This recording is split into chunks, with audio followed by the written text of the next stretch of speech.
ಪಟ್ಟಣದ ತಾಲೂಕು ಪಂಚಾಯಿತಿ ಸಭಾಂಗಣದಲ್ಲಿ ರಾಷ್ಟ್ರೀಯ ಹಬ್ಬಗಳ ಆಚರಣೆ ಸಮಿತಿ, ತಾಲೂಕು ಪಂಚಾಯಿತಿ, ಜಿಲ್ಲಾ ಪಂಚಾಯಿತಿ ಸಂಯುಕ್ತಾಶ್ರಯದಲ್ಲಿ ವಿಶ್ವಕರ್ಮ ಅಮರಶಿಲ್ಪಿ ಜಕಣಾಚಾರಿ ಸಂಸ್ಮರಣಾ ದಿನಾಚರಣೆ ಕಾರ್ಯಕ್ರಮ ಉದ್ಘಾಟಿಸಿ ಜಕಣಾಚಾರಿ ಅವರ ಭಾವಚಿತ್ರಕ್ಕೆ ಪುಷ್ಪಾರ್ಚನೆ ಸಲ್ಲಿಸಿ ದೀಪ ಬೆಳಗಿಸಿ ಅವರು ಮಾತನಾಡಿದರು.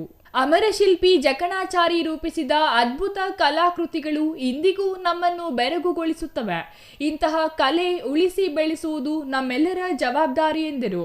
ಜಗತ್ತಿನ ಅದ್ಭುತ ಶಿಲ್ಪಗಳ ಸಾಲಿನಲ್ಲಿ ನಿಲ್ಲುವ ಜಕಣಾಚಾರಿಯವರು ಬೇಲೂರು ಮತ್ತು ಹಳೇಬೀಡು ಸೇರಿ ಇತರೆ ಸ್ಥಳಗಳಲ್ಲಿ ಕಲ್ಲಿನಲ್ಲಿ ಕೆತ್ತಿದ ಕಲಾಕೃತಿಗಳನ್ನು ನೋಡುವುದೇ ಒಂದು ಸೌಭಾಗ್ಯ ಎಂದು ಹೇಳಿದರು.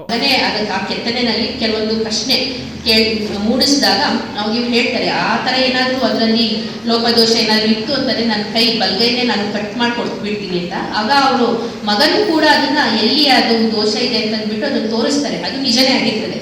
ಆ ಟೈಮ್ನಲ್ಲಿ ಅವರು ಅವರ ಕೈಯನ್ನೇ ಬಲ್ಗೈನೇ ಕಟ್ ಮಾಡ್ತಾರೆ ಅಂತಂದ್ರೆ ಅವ್ರ ಕೆಲಸಕ್ಕೆ ಅಷ್ಟು ಪ್ರಾಮುಖ್ಯತೆ ಅವ್ರ ಜೀವನದಲ್ಲಿ ಕೊಟ್ಟಿದ್ದಾರೆ ಅನ್ನೋದು ಆ ಒಂದು ಇನ್ಸಿಡೆಂಟ್ ಇಂದ ಕೂಡ ನಮಗೆ ಗೊತ್ತಾಗುತ್ತೆ. ಮತ್ತೆ ಅವರ ಒಂದು ಮಾತು ಹೇಳಿದ್ರು, ಬಹಳ ಒಂದು ಅದ್ಭುತವಾದ ಮಾತದು. ಯಾಕಂತಂದ್ರೆ ಇವತ್ತು ಅವ್ರು ಇಲ್ಲ, ಈ ನಮ್ಮ ಜೊತೆನಲ್ಲಿ ಇಲ್ಲ. ಆದರೆ ಅವರ ಒಂದು ಜೀವನ ಶೈಲಿಯಾಗಿರಲಿ, ಅವರ ಒಂದು ಕಾರ್ಯಕ್ಕೆ ಒತ್ತು ಕೊಟ್ಟಿರೋದಾಗಿ ನಮ್ಗೆ ಎಲ್ಲಿ ಕಾಣಿಸುತ್ತೆ ಅಂತಂದ್ರೆ ಅವರು ಎಲ್ಲೆಲ್ಲಿ ಕೆತ್ತನೆ ಮಾಡಿದ್ದಾರೆ ಅಲ್ಲಿ ಆ ಒಂದು ದೇವಾಲಯಗಳಾಗಿರಬಹುದು, ಅವರ ಒಂದು ಶಿಲ್ಪಕಲೆ ಎಲ್ಲೆಲ್ಲಿ ಶಿಲೆಗಳಿದ್ದಾವೆ ಅಲ್ಲಿ ನಮಗೆ ಅದು ಕಾಣಿಸುತ್ತೆ. ಇವತ್ತು ನಾವು ನಮ್ಮ ಒಂದು ಹಿಸ್ಟ್ರಿ, ನಮ್ಮ ಏನು ಹಿಸ್ಟ್ರಿನ ನಾವು ಮರ್ತು ಬಿಟ್ಟಿರ್ತೀವಿ. ನಾವು ಇವಾಗ ಬುಕ್ಸಲ್ಲಿ ಓದಬಹುದು, ಬಟ್ ನಾವು ಕೆಲವೊಂದೊಂದ್ಸಲ ದೇವಾಲಯದಲ್ಲಿ ಹೋದಾಗ ಆ ಒಂದು ಪೌರಾಣಿಕ ಕಥೆಯನ್ನೇ ಒಂದು ಕೆತ್ತಿರ್ತಾರೆ. ಸೊ ಅದು ಅಷ್ಟು ಸುಲಭ ಅಲ್ಲ, ಬಹಳಷ್ಟು ಒಂದು ಕಷ್ಟವಾದ ಕೆಲಸ.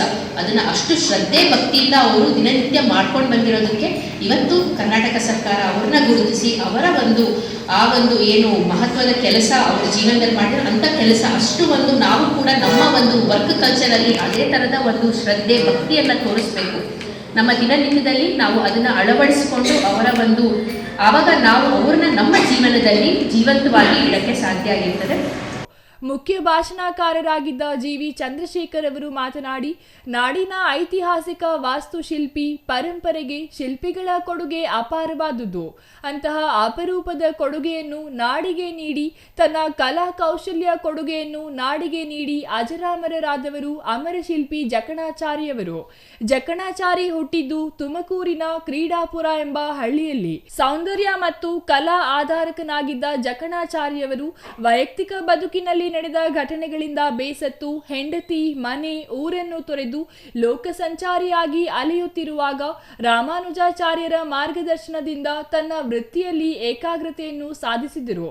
ಹೊಯ್ಸಳ ಅರಸ ವಿಷ್ಣುವರ್ಧನ ಮತ್ತು ರಾಣಿ ಶಕುಂತಲಾ ದೇವಿಯರ ಆಶಯದಂತೆ ಬೇಲೂರು ಚನ್ನಕೇಶವ ದೇವಾಲಯದ ನಿರ್ಮಾಣ ಜವಾಬ್ದಾರಿಯನ್ನು ವಹಿಸಿಕೊಂಡರು. ಅದು ದೇವಾಲಯವಾಗದೆ ಅಪರೂಪದ ಕಲಾಕೃತಿಯಾಗಿ ನಿರ್ಮಿಸಲು ತನ್ನ ಜೀವನವನ್ನೇ ಮುಡುಪಾಗಿಟ್ಟಿದ್ದರು. ಶಿಲೆಯನ್ನು ಕಲೆಯಾಗಿ ಅರಳಿಸಿದರು. ಇಂದಿಗೂ ಶಿಲ್ಪಕಲೆ ಜೀವಂತವಾಗಿದೆ ಎಂಬುದಕ್ಕೆ ಬೇಲೂರು, ಹಳೇಬೀಡು, ಸೋಮನಾಥಪುರ ಶಿಲ್ಪಗಳೇ ಸಾಕ್ಷಿಯಾಗಿವೆ. ಅಮರಶಿಲ್ಪಿ ಜಕಣಾಚಾರಿಯಂತೆ ಈಗಿನ ಕಾಲದ ಶಿಲ್ಪಿ ಅರುಣ್ ಯೋಗಿರಾಜ್ ಅವರು ವಿಶ್ವಕರ್ಮ ಸಮಾಜದ ಆಸ್ತಿಯಾಗಿದ್ದಾರೆ. ಸರ್ಕಾರವು ವಿಶ್ವಕರ್ಮ ಸಮಾಜದ ಶಿಲ್ಪಿಗಳನ್ನು ಗುರುತಿಸಿ ಪ್ರೋತ್ಸಾಹ ನೀಡಬೇಕು ಎಂದರು. ಈ ಸಂದರ್ಭದಲ್ಲಿ ಸಮಾಜದ ಕುಲಕಸುಬಿನಲ್ಲಿ ಸಾಧನೆ ಮಾಡಿದ ಮಹಿಳೆಯರು ಹಾಗೂ ಶಿಲ್ಪಿಗಳನ್ನು ತಹಸೀಲ್ದಾರ್ ಹಾಗೂ ಇತರೆ ಅಧಿಕಾರಿಗಳು ಆತ್ಮೀಯವಾಗಿ ಸನ್ಮಾನಿಸಿದರು. ಈ ಸಂದರ್ಭದಲ್ಲಿ BEO N Venkateshappa, ECO Padmavathi, R Hanumanthareddy, ಸಾಕ್ಷರತಾ ಶಿವಪ್ಪ, ಸುಕನ್ಯಾ, ವಿನಾಯಕ ಮೂರ್ತಿ, ವೀರಾಚಾರಿ, ಅಧ್ಯಕ್ಷ ಶ್ರೀನಿವಾಸ್ ಆಚಾರಿ ಹಾಗೂ ಸಮುದಾಯದವರು ಹಾಜರಿದ್ದರು. Ganesh R, CTV news, Bagepalli.